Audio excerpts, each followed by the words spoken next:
Simulan na ngayon. Simulan na ngayon. Sisimulan natin. Sisimulan na ngayon. Simulan na. Panibago ang umaga.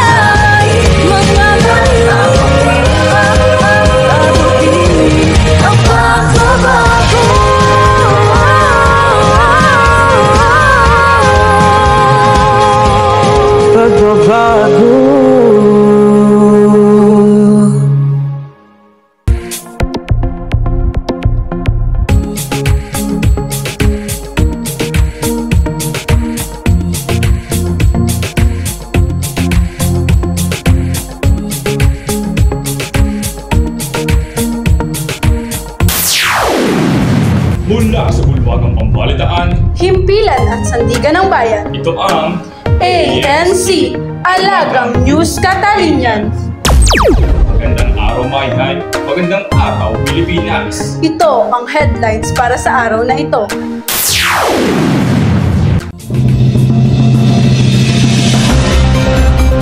Libreng uli sa Mayhay, dinagsa ng mga kabataan. Pagsasaayos ng mga sirang kalsada sa Mayhay, sinimulan na. Drag din sa Barangay San Francisco, sinalakay ng mga kapulisan. Pagdalaw ng mga kapulisan sa paaralan ng Santa Catalina High School, layuning magpatupad ng drug awareness campaign. At Bagyong Lars, ramdam na ang paghugupit sa ilang bayan ng Laguna. Kasama ang buong pwersa ng ANC, Maghahatid ng balitang makatotohanan para sa bayan. Ako si Charles Benson Mayho. at ako naman si Irish Nicole Valdes, at kami ang inyong studio casters. Para sa balitang pangkalusugan, makasama natin si Charles Matias. Charles? Tuloy season na naman. Parte sa isang kabataang nagbibinata ang magpatuloy sa araw ng bakasyon. O kaya't sinamantala ng ilang mga kabataan na magpatuloy sa RHU o Rural Health Center Unit ng Bayan ng Mayhay, Laguna. O kaya't kinamusta natin ang mga nagbibinata sa kanilang mga operasyon. Marami ang kinakabahan at ninenervyos dahil panahon na naman ng tulian. Iba't iba ang kanilang dahilan sa kanilang mga pagpapatuloy. Para po lumaki. Ngunit iba ang dalagang binatang nakilala ko. Hi, I'm Gio Esquivel from the land of beauty of the town of Mayhay, Laguna. Ay, kuya! Bata pa ko, Paul! Aray, kuya! Ah! Ano ang nararamdaman mo sa pagkamatang mo? Masakit. Parang binigla ni kuya. Kuya, parang galit sa akin eh. Sa panahon ng bakasyon, panahon na din ng tulian. O kaya't may payo ang mga eksperto. Dapat maging 12 anyos pababa ang nagpapatuli upang alam niya sa sarili niya ang dapat na gawin. Ayon din sa eksperto, dapat maging voluntaryo ang pagpapatuloy at hindi maging sa pilitin. Muli, ako si Charles Andre Matias, yan ang aking tinulian, tinutukan. Samantala, sa pagpapaayos ng sirang kalsada sa Mayhay, Laguna, makakasama natin si Sandri Carl Blanca Flor. Carl?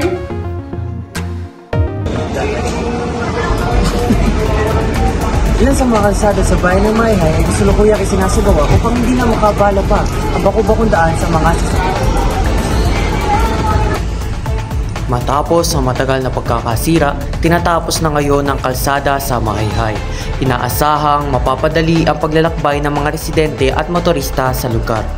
Ang proyektong ito ay isa lamang patunay ng pagmamahal ng lokal na pamahalaan sa kanilang nasasakupan. Inaasahang matatapos ang pagsasaayos ng kalsada sa susunod na 4 na linggo. Muli, ako si Sandy Carl Blanca Flor para sa ulat ng Bayan ng Mayhay. Maraming salamat. Para naman sa naganap ng drag race sa Barangay San Francisco, nakatuto si Hilary Sobrepiñas. Hilary!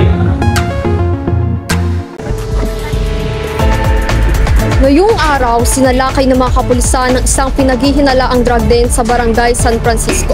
2 sospek ang agad na inaresto at dinala dito sa Mayhay Municipal Police Station. Agad na sinalakay ng Mayhay Police Staff ang isang drug den sa Barangay San Francisco matapos di umanong may makapagbigay alam sa kanila ng impormasyon na magkakaroon ng transaksyon sa pinaghahanap na drug lord na si Bongbong Morgus. Nahuli ang magkasintahan na si alias Nene at alias Golem. Agad silang dinala sa Mayhay Police Station na tila masaya pa at high na high. At kasama po natin ngayon si Police Staff Sergeant Nicole, isa sa mga kasama sa operatiba. Ma'am, paano niyo po naisagawa ang operasyon? Matagal na namin minaman-manan ng lugar sa tulong ng impormasyon mula sa mga residente. Naisagawa namin ang raid ng walang masasaktan. Maraming salamat, PO3 Nicole. At ako po si Hilary Sobrepiñas para sa mga nagbabagang balita. Mag-ingat at maging mapagmatsyag. Magbabalik ang aming programa matapos ang ilang patalastas.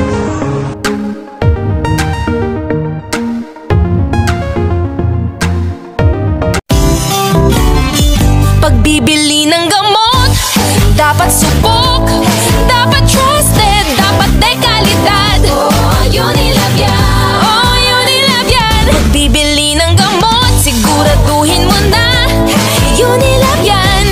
Unilab yan. Pagbibili ng gamot, siguraduhin mo na. Unilab yan. Unilab yan. Trusted quality healthcare. Unilab yan. Ang init, grabe. Nakaka-thirst. Wow, buko!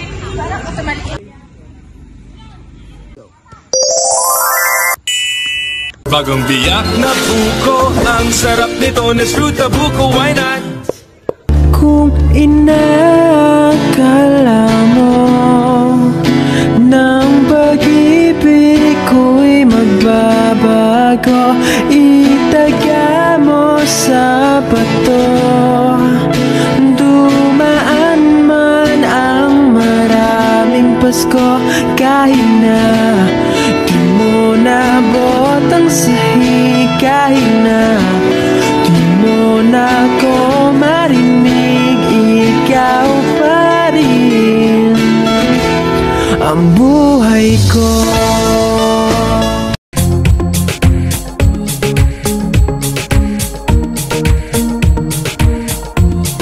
Nagbabalik ang ANC, Alagang News Catalina. Para naman sa school happenings, makakasama natin si Eunice Albanian. Eunice? Dumalaw ngayong araw ng ilang kapulisan na may high sa paaralan ng Santa Catalina upang paalalahanan ng mga estudyante hinggil sa kahalagahan ng drug awareness at iba pang masasamang gawain sa loob at labas ng paaralan. Bukod dito ay nagbigay din sila ng mahalagang impormasyon kung ano ang dapat gawin kung sakaling makaranas ng mga ganitong insidente. Matatandaan na nitong nakaraan lamang ay nagkaroon ng drug raid sa Barangay San Francisco, kung kaya't nagpaalala ang mga kapulisan sa mga mag-aaral ng Santa Catalina Integrated National High School hinggil sa drug awareness. Bukod dito ay nagbigay rin sila ng mahalagang impormasyon kung ano ang dapat gawin kung sakaling makaranas ang mga mag-aaral ng ganitong insidente. Ayon sa kapulisan, ito ay ang kanilang paraan upang mapanatili ang kaligtasan at kaayusan ng mga kabataan. Muli, ako si Eunice Albanian, updated sa school happenings. Pagupit ng Bagyong Lars, ramdam na sa iba't ibang bahagi ng Laguna. Yan na tinutukan ni Terence Esquillo. Terence?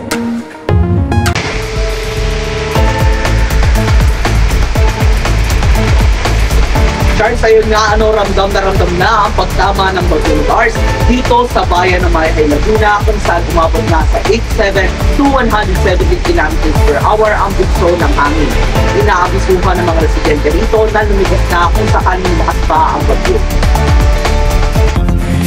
Hindi pa man tumatama sa kalupaan ng Luzon ang Bagyong Lars ay ramdam na ang hagupit nito sa bayan ng Mayhay sa Laguna.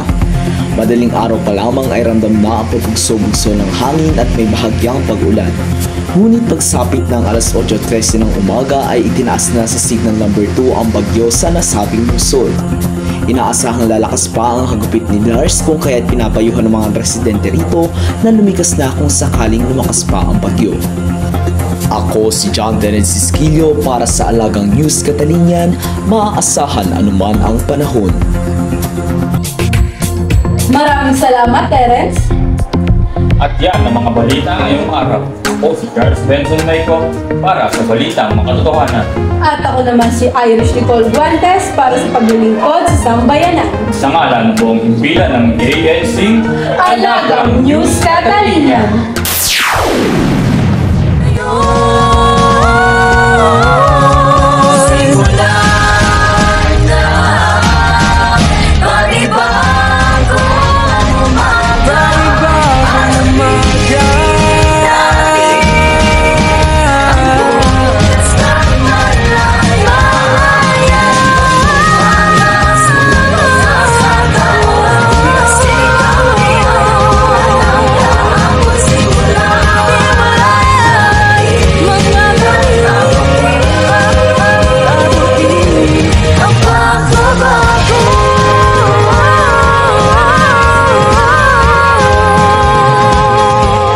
Pagbabago